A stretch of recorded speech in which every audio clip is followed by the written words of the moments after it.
Integridad y Sabiduría se complace en presentarles la séptima sesión de la conferencia Por su causa 2012, El Dios que adoramos.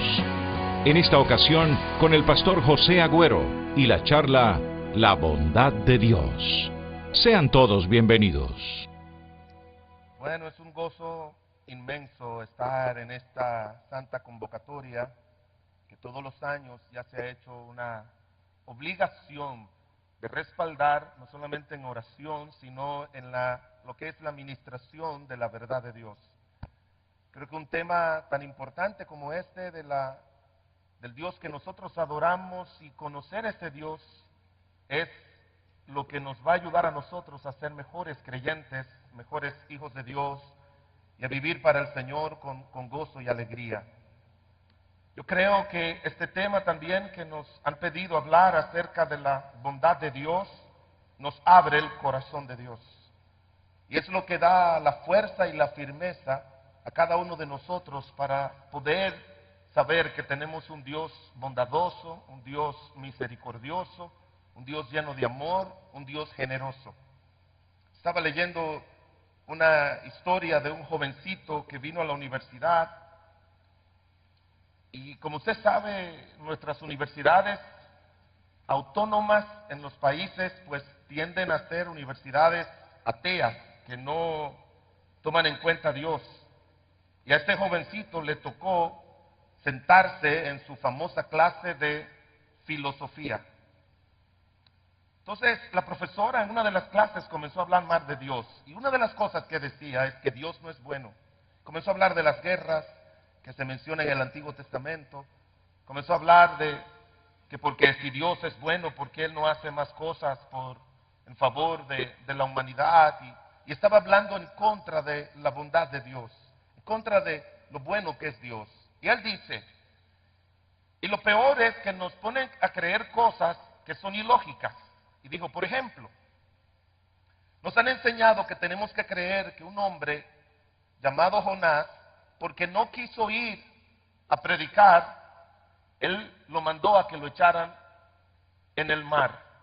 Ese no es un Dios bueno. Y ese jovencito que ya conocía a Dios, levantó su mano en la clase y le dice, profesora, nuestro Dios es un Dios bueno.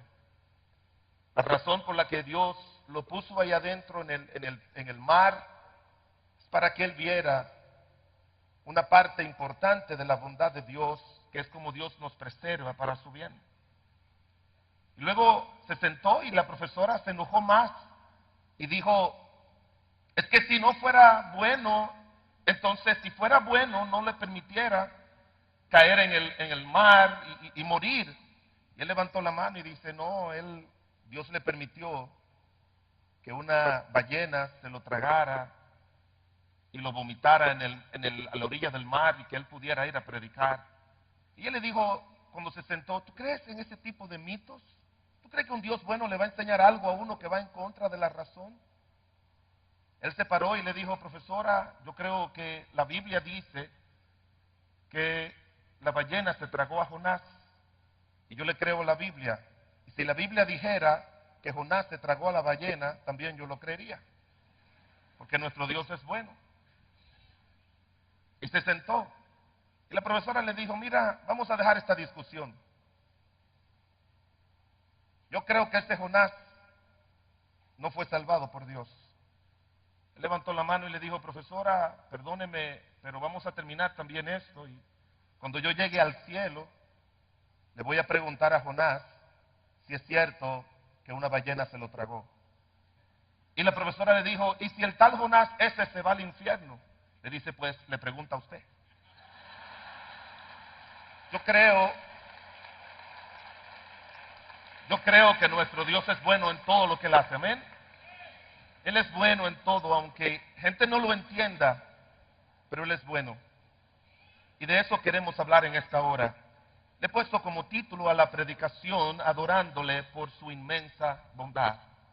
Mire conmigo en sus Biblias, en el Salmo 31, versículo 19. Si son tan amables, ponerse en pie y leerlo conmigo, no importa la versión que usted tenga. Yo sé que aquí todo el mundo usa buenas versiones de las Escrituras en español. Salmo 31, 19.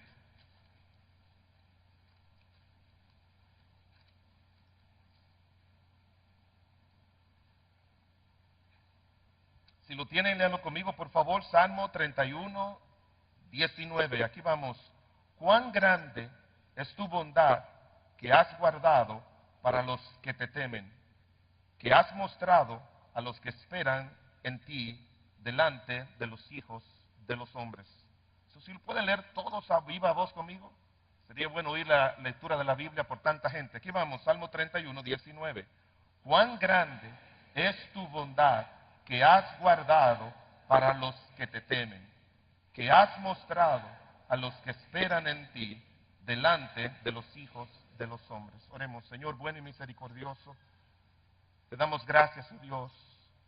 Te damos gracias porque sabemos a quién adoramos. Nos somos llevados, como dice la Biblia, por los ídolos mudos. Nosotros sabemos a quién adoramos. Y nosotros te alabamos y te glorificamos, Señor, porque cada día tú nos permites, por la lectura de tu palabra, por las predicaciones de nuestras iglesias, por conferencias como esta, Señor, conocerte más, para adorarte más, para exaltarte más, no solamente con nuestros labios y con nuestra alabanza, sino con nuestras vidas. Señor, que tu Espíritu Santo esté tomando control de tu siervo y de cada persona que aquí escucha tu palabra, para que, oh Dios, esta verdad sea impregnada en nuestros corazones, en nuestro carácter, en nuestra personalidad y brote como brota de tu corazón, Señor. Padre, en tus manos nos encomendamos. Si hay alguna persona que en este lugar está sin Cristo, Señor, que tú le conduzca a la convicción que trae la conversión, Señor. A ti sea la gloria y la honra en el nombre de Jesús. Amén. Gracias, pueden sentarse. La bondad de Dios nos abre el corazón de Dios. Es mucho lo que sabemos de lo que hay en la mente de Dios, de lo que Dios planeó, y mucho se nos habla acerca de eso. Todo lo que Dios ha planeado para los que le aman, lo que Dios ha preparado para los que le aman. Así dice la Biblia en el libro de Efesios, el capítulo número 2. Dios ha preparado de antemano muchas cosas para los que le aman. Pero no piense que toda la obra de Dios, y espero que usted entienda, no es algo solamente de la mente de Dios, sino que la bondad de Dios nos abre el corazón de Dios. Eso es lo que nos permite ver qué hay en el corazón de Dios. Es en ese corazón de Dios que fue movido a salvar al pecador. La Biblia nos enseña algunas de las cualidades de Dios. Y una de las cualidades grandes de Dios es su bondad. Y de su bondad es que sale la gracia, de su bondad es que sale su misericordia, de su bondad es que sale su benignidad, su amor, su paciencia.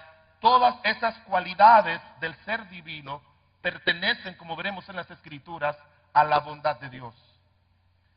Y es muy difícil, por no decir imposible, poder adorar a Dios sin conocerle. La Biblia dice en el libro de San Juan, el capítulo 4, mientras el Señor Jesucristo tenía esa conversación magnífica con aquella mujer samaritana y le expresaba el Evangelio y tocaba su corazón como Él lo hizo para salvación de ella y de muchos samaritanos, Él le dijo a la samaritana: vosotros adoráis lo que no conocéis, porque la salvación viene de los judíos. Y aquí el Señor une salvación y adoración. Y eso nos introduce entonces a esa obra de la salvación que viene por la bondad de nuestro Dios, de darnos a nosotros un medio a través del cual nosotros podamos ser salvos del pecado para poder adorarle en espíritu y en verdad. Y eso fue exactamente lo que Él hizo con la mujer samaritana. Quizás en este lugar hay personas que creen en Dios, que conocen de Dios, que han oído de Dios, pero no pueden adorar a Dios en espíritu y en verdad, y es porque no han sido salvos. Y Dios no le exige a nadie adoración hasta que esa persona no tiene salvación. La salvación es la que facilita, es la que permite, es la que produce una verdadera adoración a Dios. Y esta mañana quisiera mirar la adoración a Dios en 4 aspectos. Primero, lo que es la definición de la adoración, de la bondad de Dios. Un poquito difícil hacer eso, pero nos han ayudado algunos de esos estudiosos. La definición de la bondad de Dios. En segundo lugar, la manifestación de la bondad de Dios. En tercer lugar, la implantación en nosotros de la bondad de Dios. Y en cuarto lugar, la proclamación de la bondad de Dios. Así que vamos a comenzar con lo que es la definición de la bondad de Dios. Tuve que consultar a algunos de esos académicos para que pudiéramos darnos una definición de ella. Y es difícil, como decían todos ellos, poder definir cualquier atributo o cualidad de Dios. Es completamente imposible. Como es imposible poder definir a Dios, tampoco es fácil poder definir cualquiera de los atributos de Dios. Berkhoff, un teólogo muy conocido, y Schaeffer, otro teólogo muy conocido, los dos coinciden en esta definición. Ellos dicen que la bondad de Dios es aquella perfección de Dios que lo mantiene solícito para tratar generosamente a todas sus criaturas. Lo mantiene siempre solícito para tratar, dice esta definición, generosamente a todas sus criaturas. Es el benévolo interés de Dios en el cuidado de todas sus criaturas. Todas sus criaturas. Desde la creación encontramos la manifestación de la bondad de Dios. Dice la Biblia que todo lo que Dios hizo fue bueno. En la salvación encontramos la gran manifestación de Dios al mandar a su Hijo Jesucristo, como dice San Juan capítulo 3, versículo 16, de tal manera amó Dios al mundo que ha dado a su Hijo unigénito para que todo aquel que en Él cree no se pierda, sino que tenga vida eterna. Y en la redención, que es el tercer aspecto de la obra grande de Dios aquí en la tierra, también dice la palabra de Dios que esa redención es una obra de la bondad de Dios. Cuando decimos que Dios es bueno, significa que es parte íntegra de su naturaleza, de su carácter y de su personalidad. Alguien ha dicho que la bondad de Dios es la suma de todos sus atributos. Estaba consultando a unos rabinos y ellos decían eso, definiendo la bondad de Dios, decían que es la suma de todos los atributos de Dios, que están concentrados en la bondad de Dios.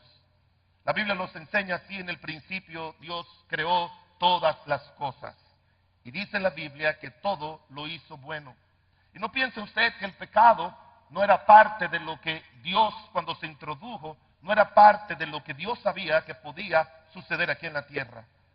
Él preparó todo para que en cualquier situación o decisión que tomara el ser que Él creó, el hombre, su bondad pudiera suplir todo lo que en su pecado el hombre decidió hacer. Pero también encontramos la bondad de Dios en sus mandamientos, en sus promesas, tanto esos mandamientos como llamamos positivos como los negativos. Cuando decimos negativos son aquellos en los que Dios nos prohíbe algo. Cuando Dios nos prohíbe algo es un sinónimo de su bondad. Todo buen padre, todo hombre que ama a sus hijos, siempre va a querer lo mejor para sus hijos. Y hermanos, cada prohibición de Dios, usted y yo tenemos que tomarla en cuenta, aún en cosas muy insignificantes. Hoy en día, en muchos lugares donde la obra de Dios está en decadencia, están permitiendo que el cristiano haga lo que quiera y le están mandando a hacer lo que quiera. Y algunas de esas límites que Dios puso lo están quitando porque a ellos les interesa tener un grupo de gente en su iglesia, tenerlas llenas, iglesias que están en decadencia, y quitan los límites de muchas prohibiciones que son buenas para nuestra alma. Hermano, no se olvide que la autoridad final de nosotros no está en una congregación. La autoridad final de lo que tú y yo debemos hacer está en Dios y en su palabra. Porque a Él nos hemos entregado, a Él le pertenecemos. Uno de los problemas que yo sé que tienen muchos de los pastores es que alguien va y me dice: pastor, usted ha enseñado por mucho tiempo que tal cosa no es digna de un cristiano. Y yo le dije: sí, pero yo leí un libro, pastor, que eso no es nada. Y oí una predicación en la internet que eso no es nada. Y vi un predicador en la televisión diciendo que eso no es nada. Y yo le dije, sería bueno que tú leyeras lo que este predicador creía 40 años atrás, cuando estaba sumergido en la palabra de Dios, cuando sus creencias estaban basadas en la palabra de Dios. Las prohibiciones de Dios, hermanos, son buenas para nuestras almas y tenemos que mantenerla porque nuestro cuerpo no nos pertenece a nosotros, ni a iglesia ni a pastor, le pertenece al Señor, que es templo del Espíritu Santo. Sería bueno que tú entiendas que estas prohibiciones son parte de la bondad de Dios. Que no estamos, nunca estaremos en una época donde los límites han sido quitados. La Biblia dice en uno de los salmos, si los fundamentos fueran quitados, ¿a dónde iría el justo? Estamos en una época, hermanos, que los fundamentos están siendo removidos. Y eso no es una manifestación de la bondad de Dios. Otro aspecto más que encontramos en la Biblia con respecto a la definición de la bondad de Dios es acerca de todas las bendiciones que recibimos de Dios por su bondad. Ahora, ese es otro problema en esta época. Hoy en día estamos amando más lo que Dios nos da que al Dios que nos los da. Y usted y yo tenemos que concentrarnos más en Dios. Hay cristianos que cuando Dios los bendice, se alejan de Dios. Pero las bendiciones de Dios son para acercarnos a Dios. El salmista dice, uno de esos que escribieron los salmos, Asaf, dice que cuando él comenzó a ver cosas, él dudó de la bondad de Dios. Y dice la Biblia que eso lo llevó casi a deslizarse. Y Dios en su amor y misericordia lo guió al entendimiento de que lo que pasa en el mundo no es culpa de Dios, que lo que pasa con los malos no es culpa de Dios. Y cuando él descubrió eso, dice la Biblia, Asaf, en el Salmo 73, versículo 28, por en cuanto a mí, el acercarme a Dios es el bien. He puesto en Jehová el Señor mi esperanza para contar todas sus obras. Cada manifestación de la bondad de Dios tiene que acercarnos más a Dios. La Biblia menciona de 10 hombres leprosos que fueron sanados. Y el Señor les dijo, vayan y preséntese al sacerdote. Hizo lo inverso. Deberían presentarse al sacerdote después de ser sanado, como dice la Biblia en Levítico. Pero el Señor, como muchas veces hizo, los mandó a que fueran a presentarse y que confiaran que Dios iba a hacer la obra en el camino. Pero de los 10, dice la Biblia, que 9 se fueron a sus casas disfrutando de los beneficios de Dios y solo uno regresó y se arrodilló delante de Dios, de Cristo, y le dio gracias a Dios y le suplicó al Dios del cielo y de la tierra, a Cristo Jesús, que le ayudara, que le bendijera. Y dice la Biblia que ese solo fue, y el Señor extrañó los 9, y dice, no fueron 10, ¿dónde están los 9?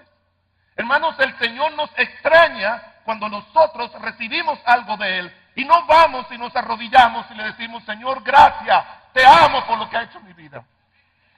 Dios nos extraña. Él extraña ese agradecimiento que debemos tener constantemente de acercarnos y quedarnos junto a Él. Yo creo que esa definición de la bondad de Dios nos ayuda a entender el corazón de Dios. En segundo lugar, el libro de Tito, capítulo 3, nos introduce a la manifestación de la bondad de Dios. Así lo dice Tito. Tito, el capítulo número 3, versículos del 1 al 5.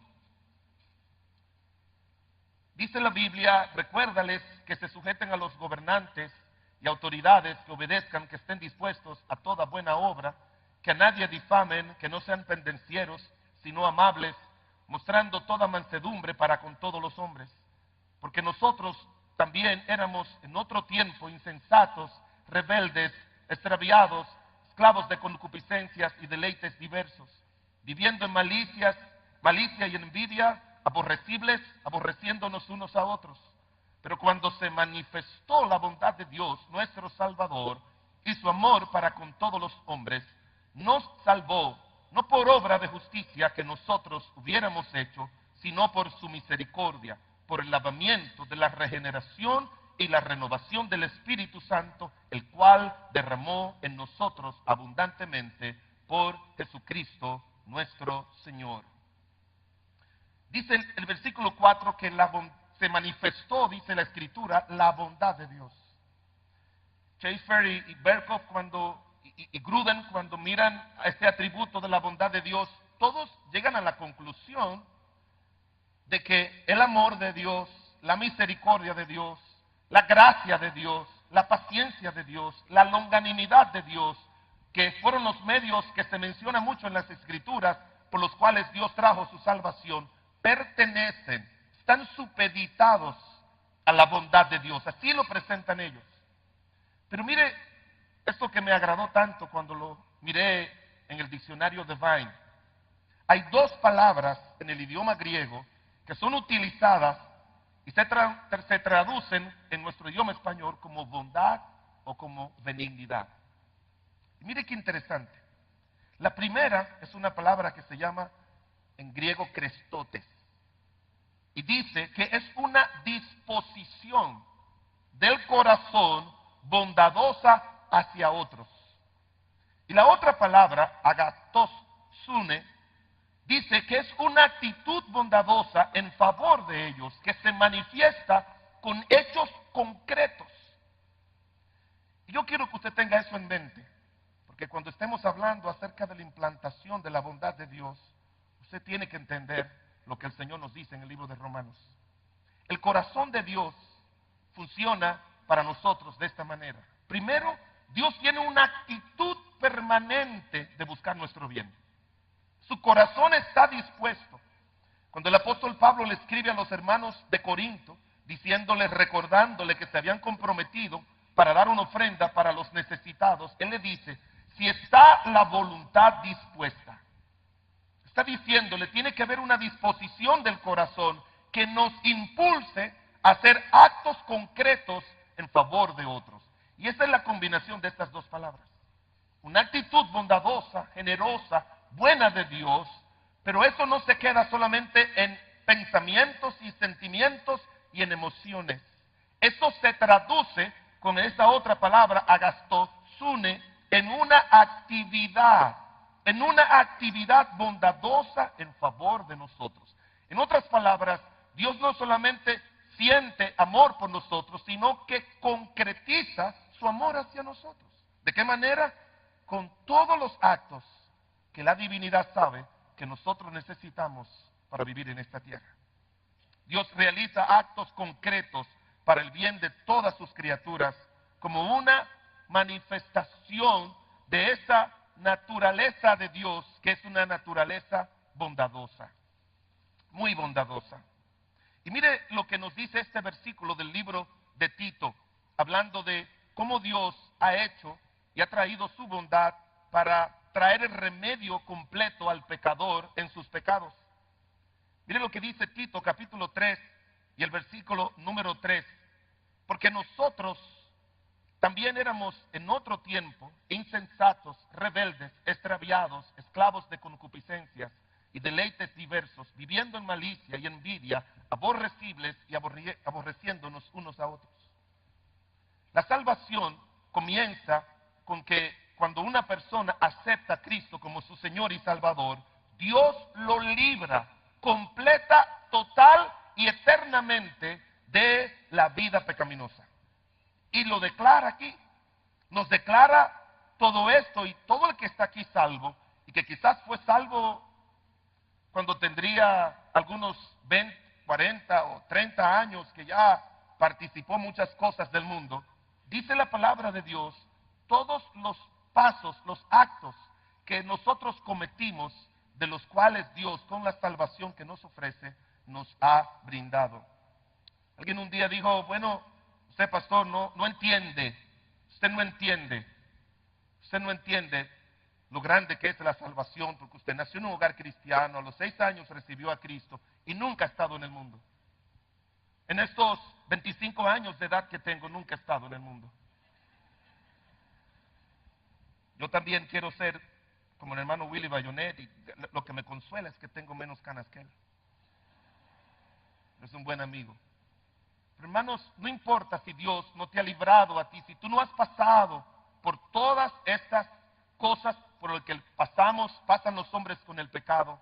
Yo le doy en mis rodillas, en mis oraciones a Dios todos los días: Señor, gracias por salvar a mi papá, que sí pasó por todo eso, y librarlo de todo eso. Y gracias a mí, Señor, que me salvaste y no pasé por nada de eso. Como quiera, la obra de la bondad de Dios libra al que no pasó para que no pasara, y al que pasó para que no vuelva a pasar. Esa es la obra completa de la bondad de Dios. Te libra. Y tú, aunque no hayas pasado por eso, la Biblia dice que al que perdonó poco, poco ama. Y al que perdonó mucho, mucho ama. Déjeme decirle, pensando en este pasaje, pudiera decir que Dios no me perdonó muchas cosas. Pero créame, que Él me perdonó muchas cosas a mí, que por la gracia de Dios me libró de que yo cometiera. Como quiera, yo amo a mi Dios como si yo hubiese estado en el fango, y Él me sacó y me rescató porque me dio el privilegio de no pasar por ese fango del pecado. Y como quiera, tú y yo, sea que nos haya perdonado poco o mucho, tenemos que amar a nuestro Dios con todo nuestro corazón y adorarle para siempre. La Biblia también dice en el versículo 5 de Tito, dice: nos salvó no por obras de justicia que hubiésemos hecho, sino por su misericordia. La otra cosa que Dios hace es que Dios nos libra de la condenación. La misericordia de Dios nos libra de la condenación. El doctor Warren Wiersbe, alguien que consulto mucho por su manera sencilla de traer las verdades profundas, él dice que por la misericordia de Dios, Dios no nos da lo que merecemos, y que por la gracia de Dios, Dios nos da lo que no merecemos. Creo que es una combinación maravillosa de que Dios en su amor y misericordia, por su misericordia, nos ha librado a nosotros de la condenación en el infierno. Y eso, hermanos, tenemos que agradecerle a Dios el resto de nuestras vidas. Cuando tú te arrodilles a orar y a decirle a Dios: Señor, te amo, no es solamente porque me vas a llevar al cielo, te amo porque me ha librado del infierno. Y eso es suficiente. Eso es suficiente. Y si tú no tienes a Cristo en esta mañana, el Señor quiere librarte del infierno y darte la vida eterna. También dice este versículo otra obra que produce la gracia, la obra de Dios por su bondad y su salvación. En el versículo 5 dice: sino por su misericordia, por el lavamiento y por la regeneración y la renovación del Espíritu Santo. No solamente nos libra de nuestros pecados, no solamente nos libra de la condenación, sino que por la regeneración nos da una nueva naturaleza. Una naturaleza nueva que solamente puede venir de Dios. Me agrada mucho este versículo que todos conocemos.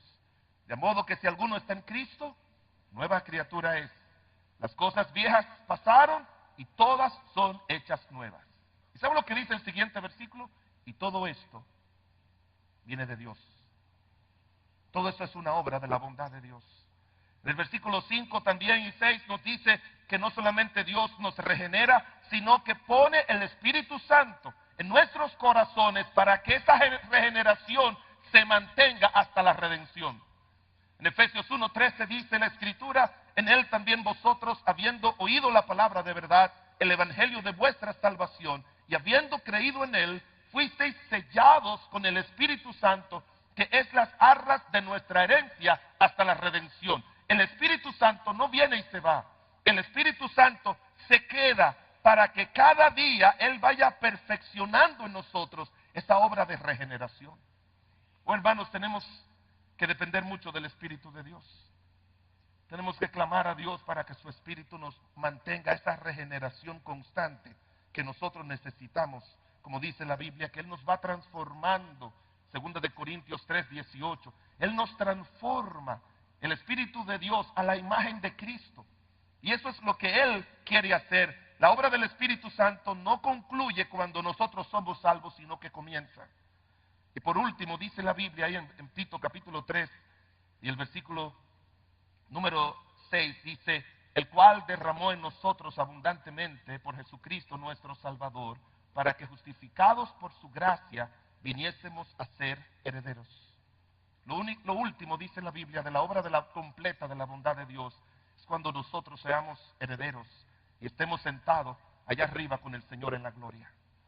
Es una obra completa. Comienza con librarnos de nuestra vida pecaminosa a través de la provisión de la sangre de Cristo.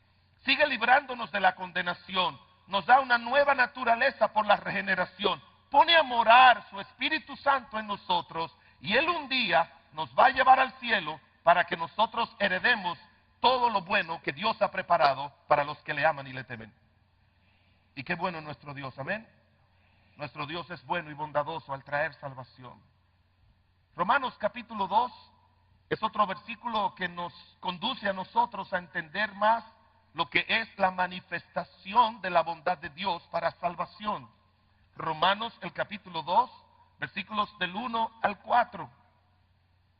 Por lo cual eres inexcusable, oh hombre, quien quiera que seas tú que juzgas, pues en lo que juzgas a otros, a otro te condenas a ti mismo, porque tú que juzgas haces lo mismo.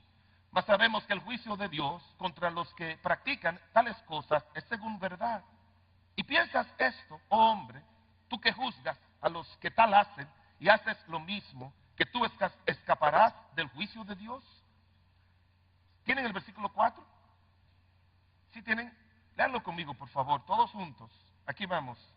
O menosprecias las riquezas de su benignidad, paciencia, longanimidad, ignorando que su benignidad te guía al arrepentimiento.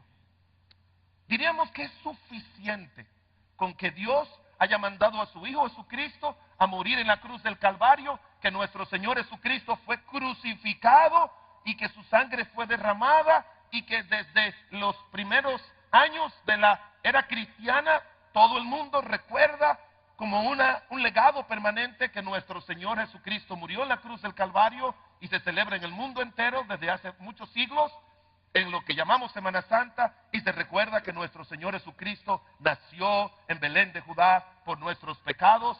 Eso lo recuerda todo el mundo. Y que sepan a través de la predicación toda la obra que mencionamos en Tito que el Señor hace. Pero ¿sabe usted, hermanos? El pecado ha hecho tanto daño en el pecador que pudiéramos decir que el conocimiento de eso no es suficiente para un pecador endurecido.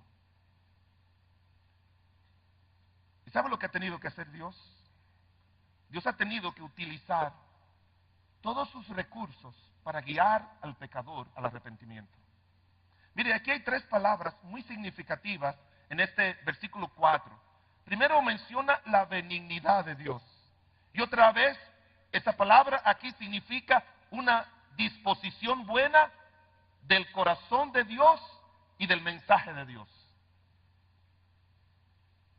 En segundo lugar, utiliza la palabra paciencia. Retrasar un castigo es el significado de esta palabra. Retrasar un castigo, suspensión de la ira de Dios. Eso es lo que nos dice que significa esta palabra de paciencia.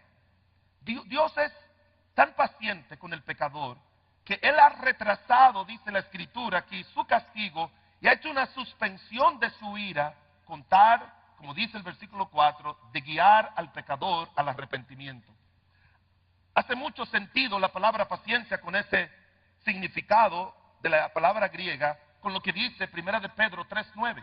El Señor no retarda su promesa, según algunos la tienen por tardanza, sino que es paciente para con nosotros, no queriendo que ninguno perezca, sino que todos procedan al arrepentimiento. Otra vez, aquí menciona que Dios ha tenido que emplear todos y cada uno de sus atributos para guiar al pecador endurecido, guiarlo al arrepentimiento, al punto tal de que no solamente Él ha retrasado el castigo y el juicio, sino que también ha retrasado su venida. Mientras tú y yo decimos, Señor, ven pronto, como dice en el libro de Apocalipsis, hay un grupo grande quizás de ángeles que dice, no vaya ahora, Señor, todavía faltan pecadores para salvar. Porque según ese versículo dice, el Señor no retarda su promesa, sino que es paciente. Porque Él no quiere que ninguno perezca, sino que todos proceden al arrepentimiento, como dice la Biblia. Y el otro pasaje, la otra palabra en Romanos el capítulo 2, versículo 4, es la palabra longanimidad. Y también es otra palabra que el significado es una actitud clemente sin límites. Así lo define Vine en sus diccionarios de palabras, diccionario expositivo de palabras del Nuevo Testamento. Una actitud clemente, sin límites de Dios, esperando que por su gracia y misericordia los hombres sean salvos. Y todo eso, como dice el versículo, tiene como propósito no solamente decirle existe una salvación, sino que Dios toma muchas maneras, como dice el versículo, para guiarle al arrepentimiento. He hecho este ejercicio allá en mi iglesia en muchas ocasiones. Dígame, hermano, ¿cómo fue que usted vino a los pies de Cristo? Óigame, hermanos, la manera a esa persona que un día recibió a Cristo y que tú no conoces mucho de él, no sabes mucho de su vida, cuando se te sienta en la oficina o se para a dar un testimonio o cuando se va a bautizar, que dan sus testimonios, usted comienza a oír todo lo que esa persona era y lo que Dios tuvo que hacer para guiarlo al arrepentimiento. Yo creo que cada uno de nosotros tiene una historia que contar. Y cuando usted mira para atrás, usted comienza a decir, bueno, fue que a mí me pasó algo y después me pasó lo otro. Y yo no sé, porque eso que me pasó, en vez de tener una mala consecuencia, tuvo una buena. Y yo recuerdo aquel día que iba a hacer tal cosa y entonces me encontré con alguien y ese alguien me habló y yo no lo hice y yo creo que fue por él que vine a los pies de Cristo. ¿Sabe lo que significa eso? Que Dios tiene que emplear mucha gente, muchas circunstancias, dentro, aplicando, usando su benignidad, su paciencia y su longanimidad. Tiene que emplearla a fondo para guiarnos al arrepentimiento. Y gloria a Dios, hermanos, por un Dios así. Gloria a Dios por un Dios así. ¿Sabe lo que nos dice eso? Que cada vez que tú y yo recordamos todo lo que el Señor tuvo que hacer para guiarnos al arrepentimiento, tenemos que arrodillarnos y adorar a ese Dios bondadoso. Adorarlo. Yo no sé cómo hay cristianos, estaba leyendo un libro que se llama Pastores en Altos Riesgos. Interesantísimo, es un cuadro, una descripción de lo que está pasando en cristianos en Estados Unidos, que fue el contexto que ellos tomaron. Hermanos, hay cristianos, según ese libro, el promedio de oración de un cristiano son 5 a 10 minutos diarios. Es increíble que aquí hay personas que quizás salieron esta mañana y no se arrodillaron antes delante de Dios. Hermanos, cuando nosotros vemos todo lo que Dios hace para guiarnos al arrepentimiento, guiarnos a sus bendiciones, guiarnos a vivir una vida de santidad, guiarnos para casarnos con la persona adecuada, guiarnos para nosotros poder tener los hijos cuando no podíamos tenerlo, guiarnos para darnos el trabajo, la casa y el carro y todos los bienes que tenemos. Y usted sabe todos los medios y las personas que Dios utiliza para bendecirnos. Nosotros lo que tenemos que es, al abrir los ojos, no mirarlos sobre las cosas que Él nos ha dado, sino en aquel que nos las dio y decirle, Señor, gracias por tu bondad y tu misericordia. Yo no me imagino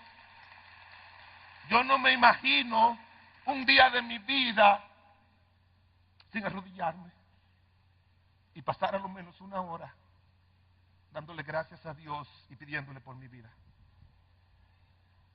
Yo no me imagino un día de mi vida que no lo he tenido quizás sin arrodillarme y decirle a Dios, Señor, gracias por mis hijos, gracias por mi querida esposa, gracias porque todos ellos están en tus caminos.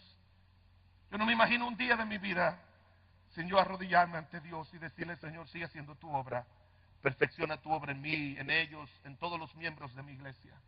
No hay un día de mi vida que yo no ore por a lo menos 10 o 15 hermanos de la iglesia, diciéndole, Dios, condúcelo, guíale, aquellos que ellos necesitan, Señor, condúcele, guíale, sosténle, hermanos. Cuando tú miras todo lo que Dios ha hecho para salvarnos y para bendecirnos a nosotros y a los nuestros, debemos pasar la mayor parte de nuestro tiempo en su presencia, en adoración, en contemplación y en alabanza. Y. Gruden dicen en su teología sistemática, la misericordia de Dios es su bondad hacia los necesitados. La gracia de Dios es su bondad a los que merecen solo el castigo. La paciencia de Dios es su bondad hacia los que continúan pecando. Y el amor de Dios es su bondad hacia los perdidos.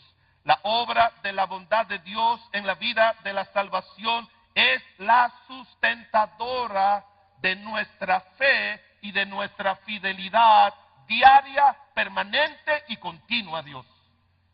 De vivir una vida santa y piadosa a Dios en toda nuestra manera de vivir. Es la que nos sustenta saber que tenemos un Dios así, que se levanta con nosotros, camina con nosotros y vive con nosotros. El salmista dice, en uno de esos preciosos salmos, dice, me diste el escudo de tu salvación y tu diestra me sustentó y tu benignidad me ha engrandecido. Otra de lo que significa la bondad de Dios. Mire cómo lo dice, me diste el escudo de tu salvación, fui salvo. En segundo lugar, tu diestra me ha sostenido en la vida de la salvación. Y Dios siempre al que salva, sostiene. Al que Dios salva, lo ayuda. No somos salvos porque perseveramos. Perseveramos porque somos salvos. Usted no persevera porque usted quiere perseverar. Usted persevera porque su diestra nos sostiene. No la diestra suya, no la disposición nuestra, es el poder de Dios que nos sostiene. Con su mano poderosa Dios sacó a los judíos de Egipto. Con su mano poderosa estuvo con ellos en el desierto. Y Él le dijo, con mi mano poderosa te voy a introducir a la tierra prometida. No hay nada que nosotros tengamos que no sea por su diestra y su poder. Y luego dice el versículo, y tu benignidad me ha engrandecido. Qué bueno es nuestro Dios. ¿Cree usted que nosotros merecemos ser engrandecidos por Dios? Yo no creo. Nosotros deberíamos engrandecerle a Él, pero Él lo ha hecho. Hemos visto la definición de la bondad de Dios y también la manifestación de la bondad de Dios. Acompáñeme en Romanos 15:14 para que veamos la implantación de la bondad de Dios en nuestras vidas. Romanos el capítulo 15, versículo 14. Todos los estudiosos dicen que dividen varias clasificaciones, dividen los atributos de Dios de diferentes maneras. Me gusta uno que lo dice que son los atributos de Dios incomunicables, como es la omnipotencia de Dios, la omnisciencia de Dios, la omnipresencia de Dios, que Dios es infinito, que Dios es eterno. Ellos dicen que esos y otros más son atributos incomunicables. Y después dicen cuáles son los atributos comunicables. Y ahí incluyen la bondad de Dios, el amor de Dios, la misericordia de Dios, la paciencia de Dios. Y yo creo firmemente que la bondad de Dios, por lo que encontramos en la Biblia, es un atributo comunicable. ¿Qué significa eso? Que no solamente Dios quiere que sea parte de su carácter, de su persona y de su corazón, sino que Él quiere que también la bondad de Dios sea parte de nuestro carácter, de nuestra personalidad y que esté muy activa en nuestros corazones. Mira lo que dice Romanos 15:14. Pero estoy seguro de vosotros, hermanos míos, de que vosotros mismos estáis llenos de bondad, llenos de todo conocimiento, de tal manera que podéis amonestaros los unos a los otros. ¿Para qué Dios implanta su bondad en nosotros? Mire, para nuestro propio bien no la necesitamos. No ha sido implantado la bondad de Dios para nuestro personal bien. Para nuestro personal bien nos basta la provisión de la bondad de Dios hacia nosotros. Entonces, ¿para qué Dios implanta su bondad en nosotros? Él la implanta para que nosotros podamos mostrar la bondad de Dios a otros. Por eso Él dice aquí, ustedes están llenos de toda bondad, de tal manera que pueden ayudarse unos a otros. El doctor Warren Wiersbe también hablaba de lo que él llama la teología de los unos a los otros.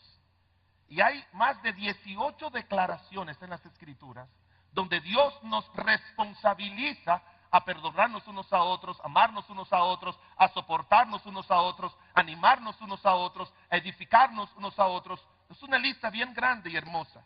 Y no es una opción, es una obligación. ¿Sabe por qué Dios es bueno y bondadoso? pudiéramos decir, espero que usted me entienda, porque Él está obligado a hacerlo.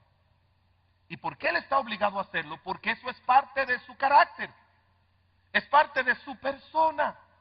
Y cuando la bondad de Dios es implantada en nuestros corazones por el Espíritu Santo, nosotros también estamos obligados a manifestar la bondad de Dios a otros. Me agrada este versículo. Yo soy muy especial o particular cuando estoy interpretando, mirando algunos versículos de la Biblia. Particularmente, lo creo firmemente así lo veo en las Escrituras. El orden en la que Dios presenta las cosas tiene mucha importancia.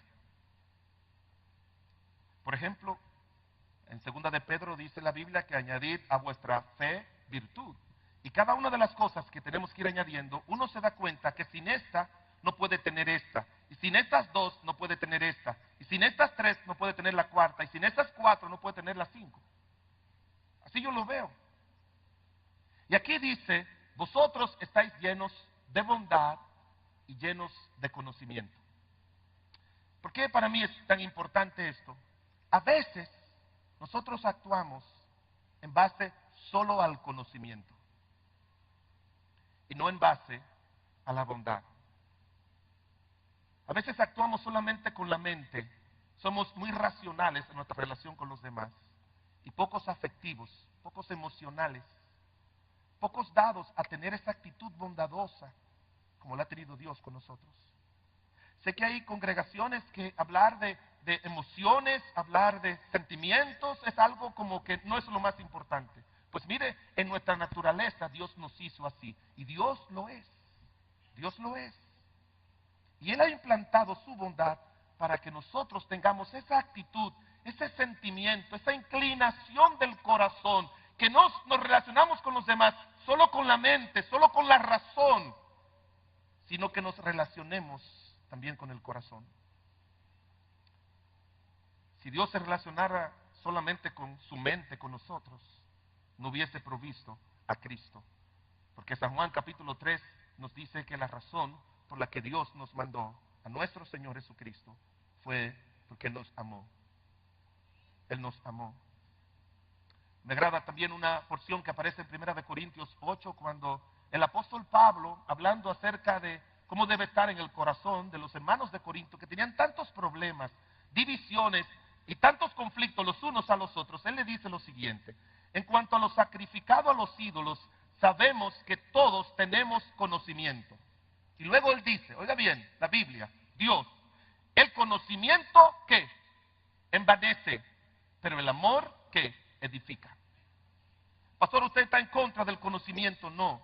Lo que el Señor nos quiere decir es que cuando nos vamos a relacionar con los demás, no tenemos que solamente tomar en cuenta el conocimiento que tenemos, sino que también tenemos que tomar en cuenta el amor que Dios ha derramado en nuestros corazones. Si usted solamente se lleva del conocimiento, usted no va a ayudar a nadie. Si Dios hubiese llevado de que somos pecadores y que no merecíamos nada, Dios no nos hubiese ayudado. La bondad de Dios habla de la belleza del corazón de Dios, del carácter de Dios, de la personalidad de Dios. Y Dios la implanta en nosotros, en nuestro corazón, en nuestro carácter y en nuestra personalidad, para que salga en todos los actos que nosotros hacemos en nuestra relación con los demás. Solamente quiero mostrarle 3 ejemplos para que usted vea. Recuérdese que la bondad de Dios incluye el amor de Dios, la gracia de Dios, la misericordia de Dios, la paciencia de Dios. Y esas 4 cosas Dios nos las implanta a través de su bondad para que la manifestemos a otros. Y solamente quiero tomar una sola, que es la misericordia de Dios en nuestra relación con los demás. Hay una frasecita que aparece mucho en el Nuevo Testamento, dicha por nuestro Señor Jesucristo.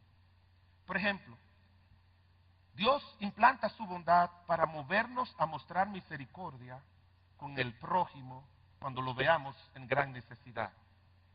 No vamos a buscar el texto, pero en Lucas, el capítulo 10, versículo 29 al 35, menciona aquella famosa parábola del hijo pródigo, perdón, del buen samaritano.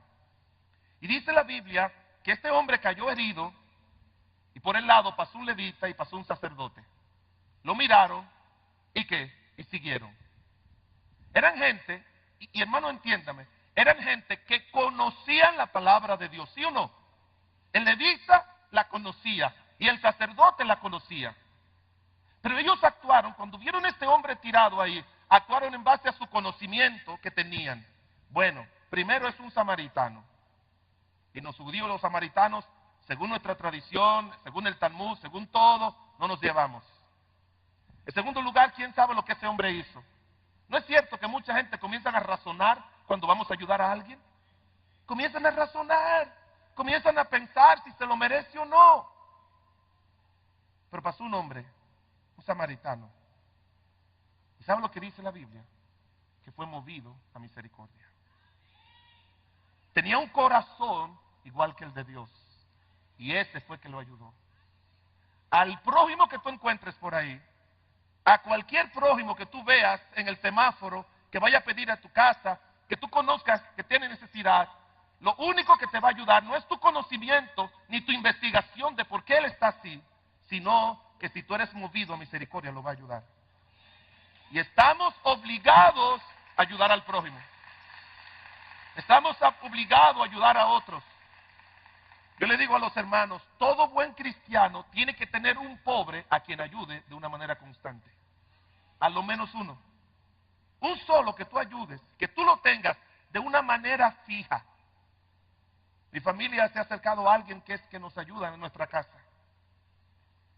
Y mire, hermanos, fue alguien que Dios trajo en mucha necesidad, con 3 hijos, una madre soltera, que tiene como 10 o 12 años, ayudándonos en los quehaceres a mi esposa en la casa. Y yo entendí un día que Dios no la trajo para que nos ayudara, sino para nosotros ayudarla. Y no hay y yo se lo digo, hermanos, con la intención de que usted entienda. No se lo digo por hablar de mí, ni de mi familia.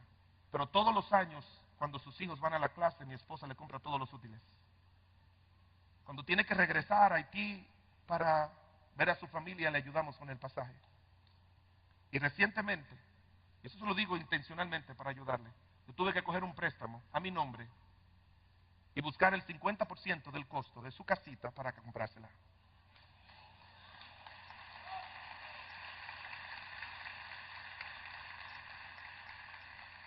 Estaba hablando con el hermano Adolfo Betance y él ha hecho lo mismo también. Esa gente que está a nuestro lado no está ahí para que nos ayude, hermanos, está para que nosotros le ayudemos. Porque fue movido a misericordia. En segundo lugar, la Biblia menciona que Dios nos mueve a misericordia en los conflictos que tenemos en nuestras relaciones con nuestras familias. El libro de Lucas, capítulo 15, habla de la parábola del hijo pródigo y dice la palabra de Dios que aquel muchacho, cuando vino arrepentido, su padre, así mismo dice, fue movido a misericordia y lo abrazó y lo recibió. Hermanos, cuando tengas los conflictos con tu esposa, con tus hijos, con tu hermano, con tu papá y tu mamá, no te pongas a pensar, bueno, aquí viene se llevó mi dinero, ese es el conocimiento. Vosotros estáis llenos de toda bondad y conocimiento, bondad primero. Se llevó todos mis bienes, lo desperdició, lo malgastó. Recuérdense que ese fue el razonamiento del hermano para no venir a recibir a su otro hermano. ¿Sí recuerdan la parábola? El hermano no quiso porque él razonó y dijo, ¿por qué papá lo recibe así? Si ese hombre ha desperdiciado todos los bienes de mi papá. Pero dice la Biblia que su padre lo recibió. ¿Sabe por qué? Así mismo lo dice, porque fue movido a misericordia. Perdona a tu esposa. Perdona a tus hijos, perdona a tu mamá, perdona a tu papá. No, yo estoy deprimido y yo soy un infeliz porque mi papá me pasó tal cosa. Perdónalo. No, que yo y mi esposa estamos hablando de divorcio porque no nos entendemos. Ella me ofendió y me dice algo. Perdónala. Que tu corazón sea movido a misericordia en tus relaciones con tus seres queridos. Porque la vamos a necesitar. No es solamente amor, también vamos a necesitar misericordia. Con misericordia y verdad, dice la Biblia, se corrige el pecado. Si no hay misericordia, tú vas a ser duro con el pecador. La razón por la que Dios no es duro contigo y conmigo es por su misericordia. Lamentaciones 3 dice, por la misericordia de Dios no hemos sido consumidos, porque nunca decayeron sus misericordias. Y si no descaen en Dios, tampoco deben decaer en nosotros.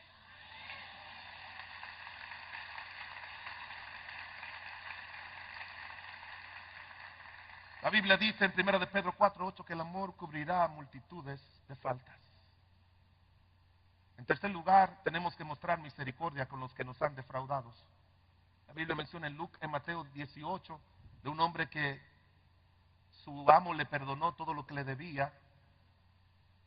Y dice la Biblia que lo hizo porque fue movido a misericordia. En una ocasión se encontraron Abraham y Abimelech. Y oiga lo que Abimelech le dijo a Abraham. Yo veo ese encuentro como una figura de Dios con nosotros y de otros con nosotros.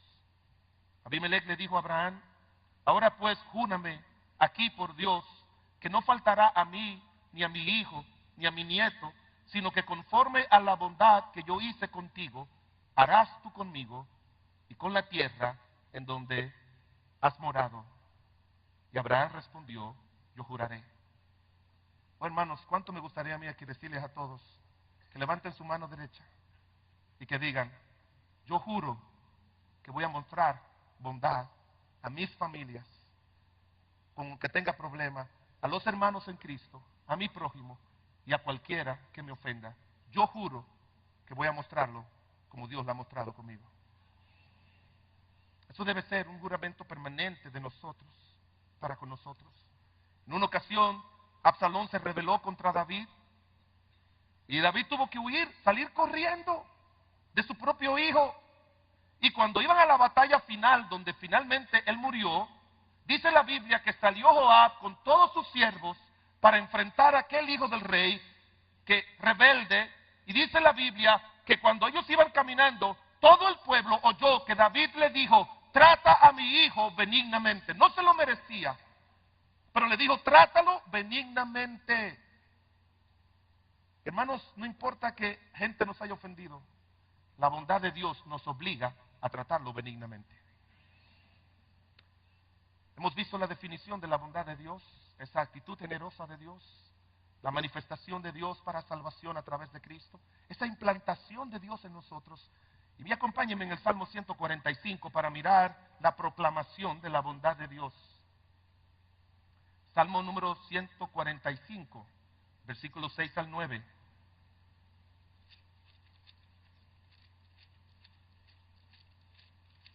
David era un hombre que vivía siempre contemplando a Dios y sus grandes atributos, como debemos ser nosotros.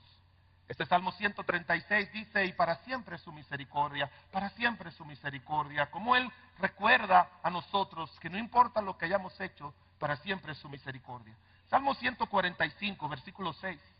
Del poder de tus hechos estupendos hablarán los hombres, y yo publicaré tu grandeza. Proclamarán la memoria de tu inmensa bondad y cantarán tu justicia.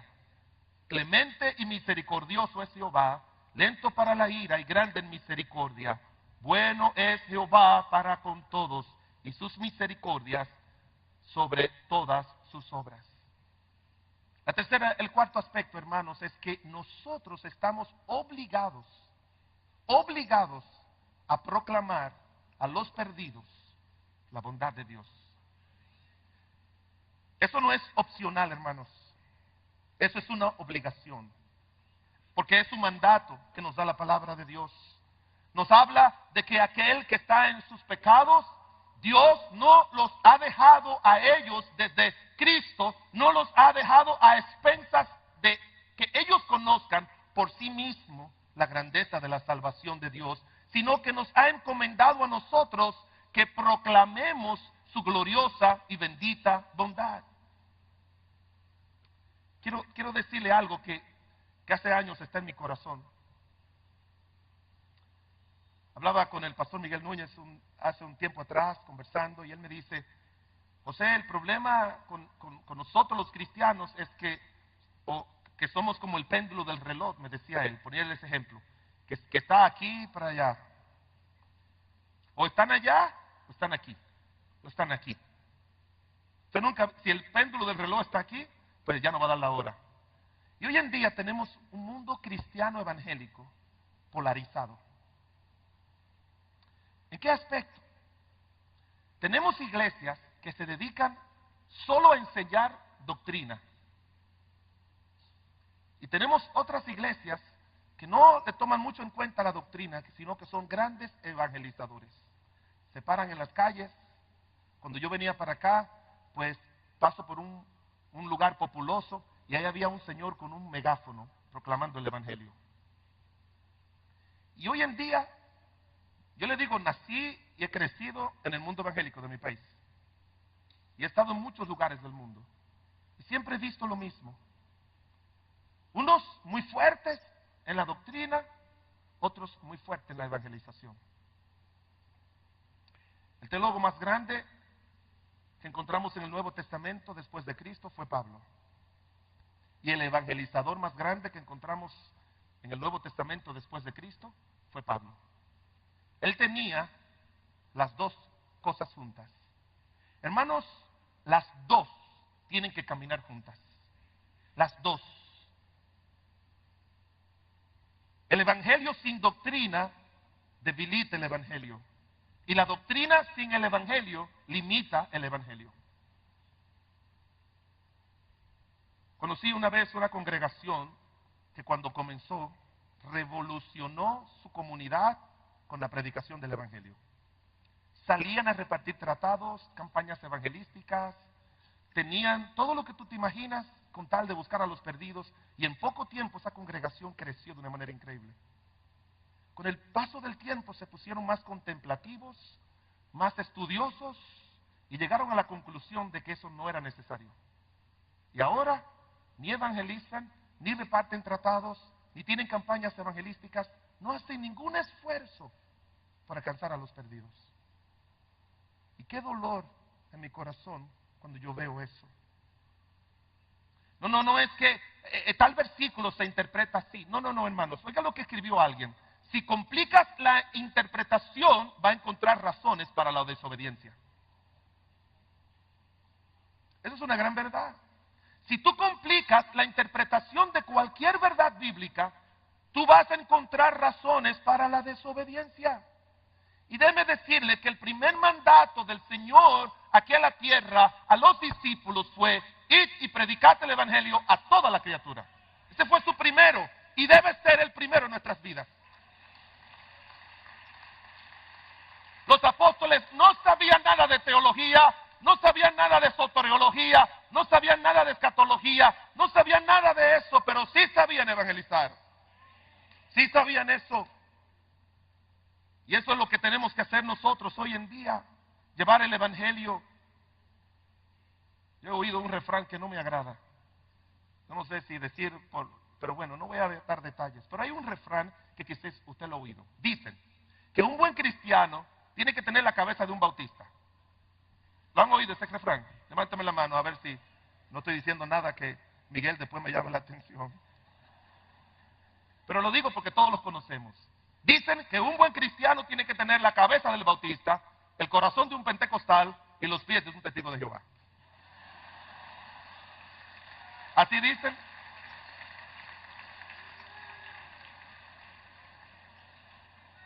Porque unos siempre están estudiando la doctrina y la conocen y somos respetados por eso. Otros tienen un corazón tan grande para los perdidos que eso es lo que hacen. Y los otros siempre andan caminando llevando lo que ellos entienden que es su verdad. Un buen cristiano tiene el corazón, la cabeza bautista, el corazón bautista y los pies bautistas. Lo tiene que tener los tres.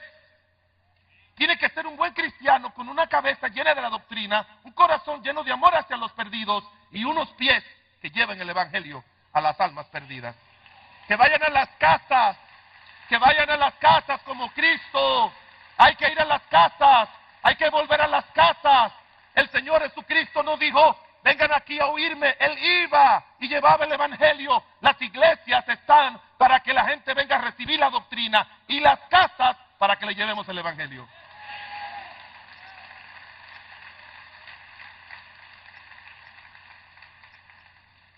Mi conclusión con respecto a esto es que Dios no nos llamó a ser teólogos, sino testigos. Y testigos de Él. Y espero que usted entienda lo que voy a decir, lo digo con mucho amor y respeto. La iglesia se encarga de ganar a los perdidos y Dios se encarga de salvar a los elegidos.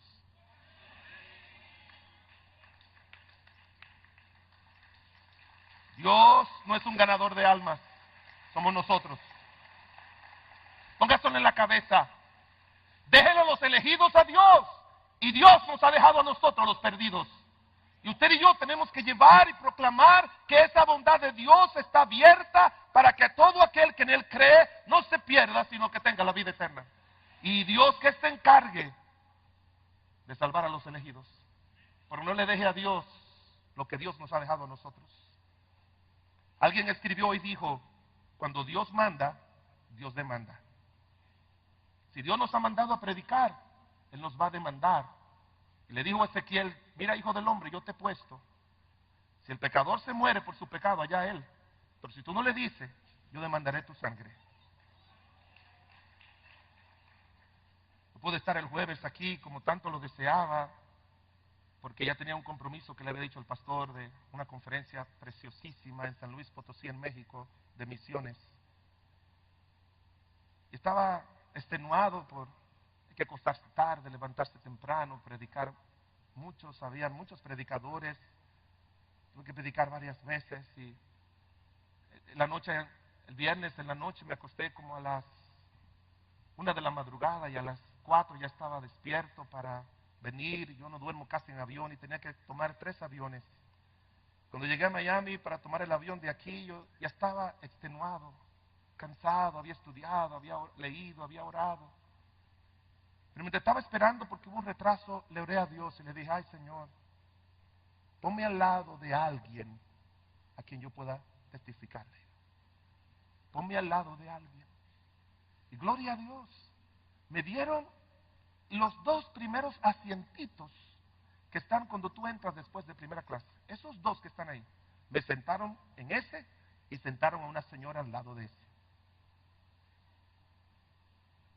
Cuando yo me senté, comencé a orar a Dios, a decirle, ay Dios mío, por favor guíame para testificarle de Cristo. Y traía mis libros que me gustan leer del Dr. Tozer, mi autor favorito. Y los puse ahí y dije, bueno, no puedo ser fanático, tengo que esperar que por lo menos nos acomodemos, que se ponga el cinturón, que el avión arranque, para predicarle. Pero ella vio en los libritos de Tozer y me dijo, ¿son cristianos esos libros? Sí, digo yo, ya se embromó esta. Ya. Cayó en el gancho esta. Ya. Y desde que se comenzó a mover el avión hasta aduana, yo le estuve hablando y guiándole a Cristo como su Señor y Salvador. Tú tienes que tener la intención de saber por qué Dios te ha dejado y te ha puesto donde está. Y es para que tú y yo, como dice Cristo, seamos sal de la tierra y luz del mundo. Y para que le prediquemos la palabra de Dios. En una ocasión una hermana de la iglesia me invitó y me dijo, pastor, yo quiero que usted vaya a mi casa, que mi esposo, que no es cristiano, y todas mis familias se van a reunir, pero pastor, a ellos no les gusta que le estén predicando. Y yo dije dentro de mí, bueno, voy. Mire pastor, por favor, se lo voy a pedir, no le predique, déjelos tranquilos. Solamente le voy a pedir que ore por la comida y ya. ¿Está bien? Llegó el momento de orar por la comida y yo cerré mis ojos y dije, Padre Celestial que estás en los cielos, santificado sea tu nombre. Gracias por estos alimentos que tú nos has dado. No lo merecemos, Señor, porque somos pecadores. Romanos 3:23 dice que la paga del pecado es muerte, Señor. No merecemos que tú nos des estos alimentos porque dice la palabra de Dios que un día tú vas a traer juicio sobre esta tierra. Pero Señor, gracias por tu amor, que aun siendo pecadores, Cristo murió para salvarnos. Y con esa boca que vamos a comer, tu palabra dice que si confesares con tu boca que Jesús es el Señor y creyeres en tu corazón que Dios te levantó de los muertos, serás salvo. Amén. Amén.